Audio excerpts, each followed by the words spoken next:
Something extremely interesting has been happening this generation. The PS4 has been establishing utter dominance over the market, selling at a record-breaking pace, even as the competition struggles to keep up. With gamers all around the world flocking to it, the PS4 is also seeing a glut of third-party support from developers around the world. Third-party developers, whether European, American, or Japanese, are choosing to support the PS4 and increasingly support it exclusively, at least as far as consoles go. The PS4's ease of development and third-party friendly policies are seeing smaller independent game developers flock to it. As the PS4 continues to sell and do well, it is even seeing a sort of mini resurgence of mid-tier games, with its installed base now finally providing the kind of stability in numbers needed to support mid-tier game development again.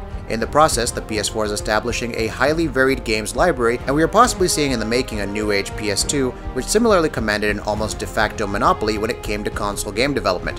Most ingredients for the PS4's success have been in place for a while. Indeed, Western and indie third-party support has been synonymous with the PS4 ever since its launch, and the console has sold at a record-breaking pace ever since it first released. But some final pieces of the puzzle only now fell into place. Consider, for example, Japanese game support. The PS4, since launch, has seen some scattered third-party games from Japanese companies, but these last few months have been absolutely crazy. Since November, the PS4 has seen Final Fantasy XV, The Last Guardian, Gravity Rush 2, Tales of Berseria, Yakuza 0, Kingdom Hearts HD 2.8, Resident Evil 7, which is multi-platform, and Nioh, with Nier Automata, Persona 5, Ni no Kuni 2 Revenant Kingdom, Tekken 7, Ace Combat 7, Marvel vs. Capcom Infinite, Valkyria Revolution, Dragon Quest XI, and Gran Turismo Sport all slated to launch for it in the coming months. The big deal? A lot, if not most of these games are actually exclusive to the PS4.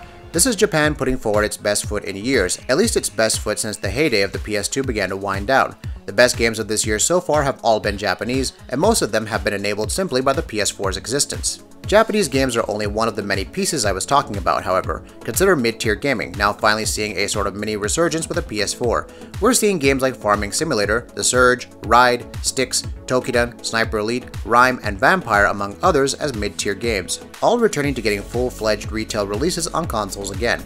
This is a far cry from the heyday of the mid-tier game during the PS2 era and earlier, but we are seeing some signs of life here again, as mid-tier games seem to be reaching an equilibrium of profitability once more. The end result of all this is that the PS4 now stands as the ultimate dedicated gaming system for this generation. There is no type of gamer, no genre of game, no size of title that is not well served on the PS4. No matter what kind of game you like, you will find it on the PS4, and in so many cases, you will only find it on the PS4. Indeed, as far as consoles go, the PS4's lead in terms of exclusives over the competition is mountainous, and it continues to grow with each passing week.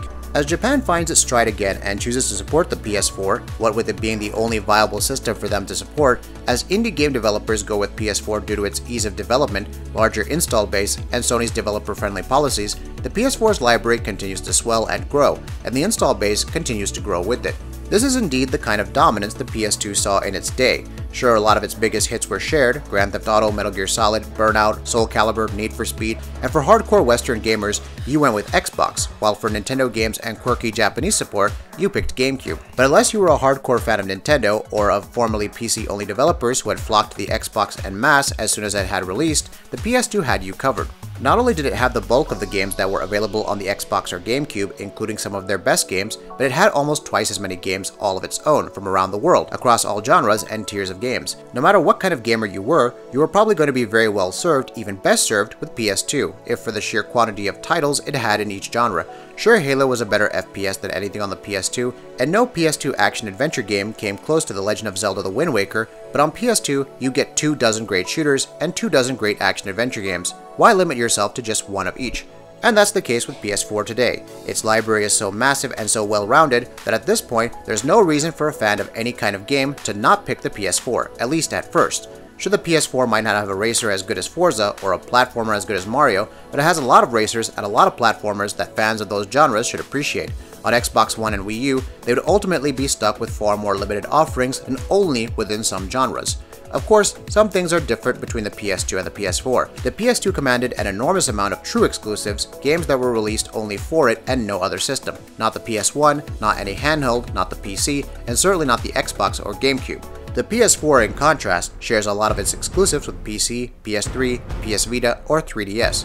While it does have quite a few true exclusives too, more of its exclusives are console exclusives than true exclusives, and of course that is a reflection of the kind of market that we are in today. With game development more expensive than ever before, supporting just one platform no matter how successful is extremely risky for most games, unless there are specific demographic considerations.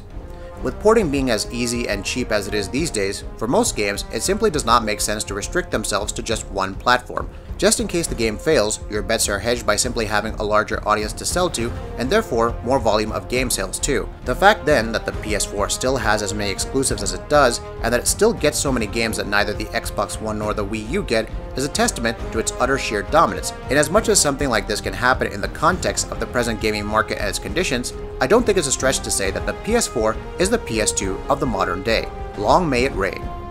That'll be it for this video. If you like what we're doing, please go ahead and subscribe, and we'll see you next time.